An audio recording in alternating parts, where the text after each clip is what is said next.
fois ta question, on va entendre ta marque de fabrique. Ton rire, bah faites-moi rire. Les gars, bon bah voilà. Ow! Tu as 20 secondes pour nous pitcher Kung Fu Zora, c'est à toi. Waouh, 20 secondes, ça va vite. C'est l'histoire de Zora qui rencontre Omar. Ils tombent fous amoureux l'un de l'autre. Ils décident de vivre ensemble, de fonder une famille jusqu'à ce qu'elle découvre cette facette violente d'Omar et qu'elle décide de se prendre en main et de se sortir de là. C'est une sorte de Rocky, on va dire. T'attends quoi, Zora, là? Tu veux aller où comme ça?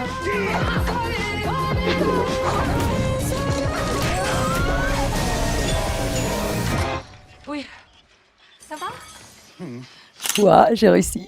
T'as vraiment pris des cours de kung-fu pour le film? Ouais, j'ai vraiment pris des cours de kung-fu pour le film. J'ai demandé, au-delà d'être entouré d'une merveilleuse équipe de cascadeurs et de chorégraphes, de aussi rencontrer un maître kung-fu pour qu'il m'apprenne cette si belle discipline et la philosophie qui va avec. Tu nous montres la prise de kung-fu la plus fatale, mais je vais casser la boîte à questions. Je veux juste vous montrer quand je me mets en garde et après, bim, je vous éclate. Mais là, j'ai mixé kung-fu, combat, un peu de tout, hein, on va pas se mentir. Il paraît que tu as toujours été sportive. Quel sport pratiques-tu au quotidien? J'ai toujours été très sportive. Quand j'étais petite, on pensait que j'étais hyper active. Donc mes parents m'ont mis très jeune au sport et ça ne m'a jamais lâchée. Je fais du cirque, je fais du tissu aérien. C'est mon sport et après beaucoup de renforcement physique, abdos et compagnie. La phrase anodine que tu trouves franchement sexiste. On a souvent tendance à dire très très facilement que les femmes sont hystériques. C'est facile quoi, une femme n'a pas le droit de s'énerver ou de ne pas être d'accord, elle est tout de suite hystérique. Voilà, ça m'agace.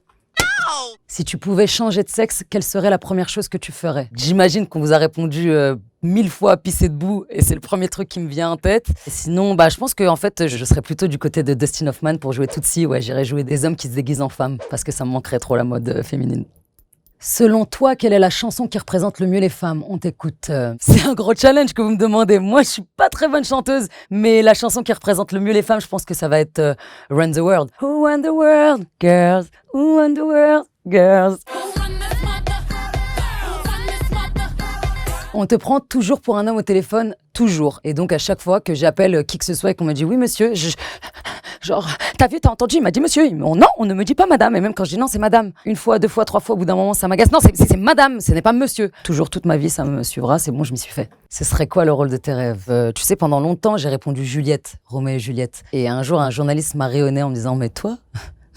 Toi, Juliette, toi, maghrébine, jouer Juliette. Et pendant 15 ans, j'ai plus répondu cette réponse, donc maintenant, j'ose répondre Juliette. Est-ce qu'on retrouvera Inès dans une saison 3 de Validé? Inès et son bonnet.